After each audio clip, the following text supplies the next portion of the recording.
में, और उर्दू के टीचर आए पढ़ाने के लिए। उन्होंने कहा कि जनाब किताबें निकालिए, सबक पढ़ाना है। तो एक अगर शागिर्द क्लास में से उठ के कहे कि उस्ताद साहब पहले आप बताएं आप एमए उर्दू हैं, और अगर है तो आपने एमएड किया हुआ है, और अगर किया हुआ है तो नौकरी आपकी सिफारिश पे है कि मेरिट पे है, तो उस्ताद ऐसे बच्चे को सबक पढ़ाएगा कि क्लास से निकाल देगा।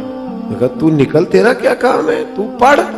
ये मेरी डिग्री, ये मेरे बारे में मालूमात प्रिंसिपल साहब को करनी है, तुझे फैज लेना है तो एहतराम से गर्दन झुका और फैज ले।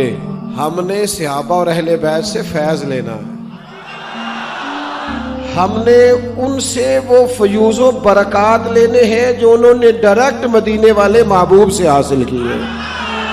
सहाबा वो सहाबा थे जिनकी हर सुबह ईद होती थी, खुदा का कुर्ब हासिल था, नबी की दीद होती थी।